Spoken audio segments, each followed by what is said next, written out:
Hey guys, Jason here for TheChartGuys, taking a look at BYND. We are now in the abyss, the gap fill area. In fact, we may have even filled the gap today. Looks like we did. So now, what we are scouting for is going to be a reversal. We have earnings on the 28th, so keep your eyes on that and watch for market action leading up to pre-earnings. We don't necessarily advise playing earnings as a little bit of a lottery, but we do like the action that leads up to earnings because it does chart well, and we can use it to our advantage. Right now on BYND, what we are looking for is a reversal. We have a daily reversal candlestick in the form of almost a little bit of a hammer, and we're seeing a little bit of a slowdown here on the daily time frame. Our RSI is overextended at 23.18, so we are looking a little bit prime for a bounce, and we'll see if we get that tomorrow. 106.01 is today's low of day, so that is our current support level that we need to keep an eye on. What we're going to be doing is looking for signs of reversal and strength on some sub time frames and talking about what that might look like.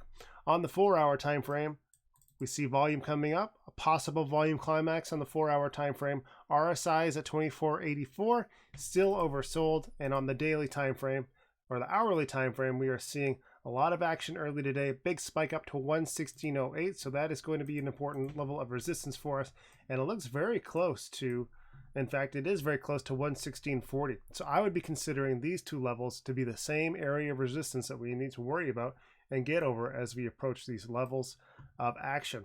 Looks like we've got an equilibrium setting up, probably a 15-minute equilibrium here in BYND, the bottom of which is going to be an important support level for us. So 108.57 and then 106.01 underneath that. We've got a little bit. Actually, let's just move that. Let's talk about 105.56 as being our ultimate low, because that is what it is so far. Bulls trying to change the trend here. We need to establish a more affirmative higher low. Right now, it could be that 108.57, but we're going to need to see some bullish action here. It looks like EMA 26 is holding us down on the hourly time frame.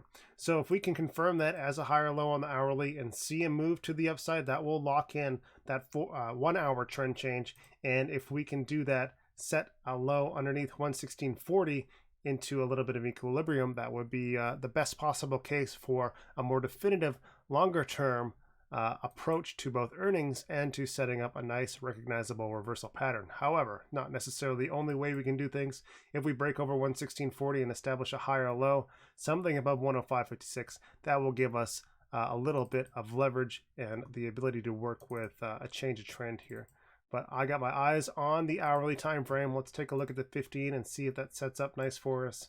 108.57, almost like, well, we have a little bit of equilibrium in the sense that we give our highs, lows, lower high, higher low, basis support at 105, 108.57, 111.25, and then now coming down. So as long as we can hold over 108.57, we're going to be in good shape, but we need to keep an eye on what appears to be a little bit of a descending triangle against that 108.57. So watch out for this theoretical trend line here.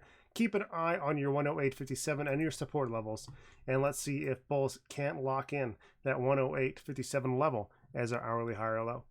So should be interesting tomorrow. We are due for an oversold bounce. Let's make sure that we can recognize it when it comes and profit from it when the opportunity arises.